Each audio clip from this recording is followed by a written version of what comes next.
મોટામાં એક સરસ જે વાક્ય લખ્યું હતું એમાં બહુ સુંદર વાક્ય હતું કે સંસ્થાઓને એમ લખે, કોઈને હું શું દોષ આપું, એમ કે કોઈને હું શું દોષ આપું, મને હેરાન પરેશાન કરવા વાળા, મને આખી જિંદગી હેરાન પરેશાન કરવા વાળા મને ઉચકીને અહીં લાયા છે.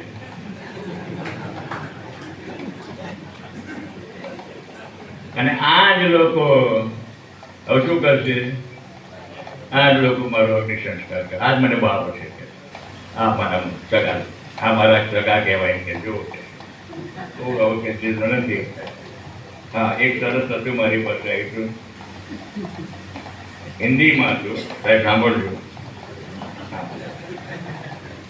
किसी की लाइफ लाइन बाद में बन जाना, अपन कहते हैं किसी की लाइफ लाइन बाद में बन जाना, पर पहले अपनी लाइफ को तो लाइन पर ले आओ.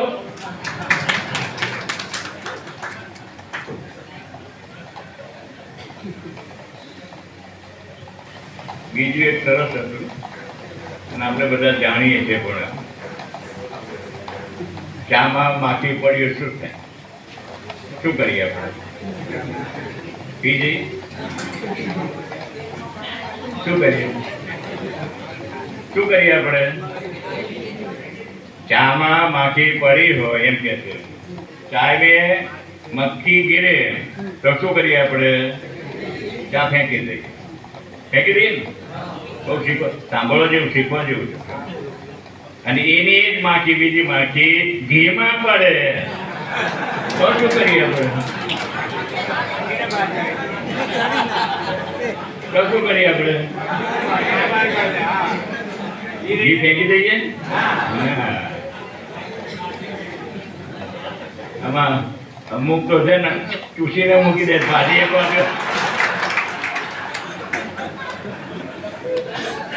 આ સમજવા જેવું છે. આ સમજવા જેવું છે. શું આપણને કે છે?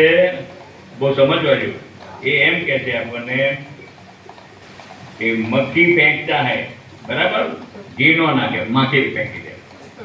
इसलिए जीवन में कुछ बनना है, जीवन में कुछ बनना है तो તમે તમારી કિંમત વધારો. नहीं खबर पड़ी.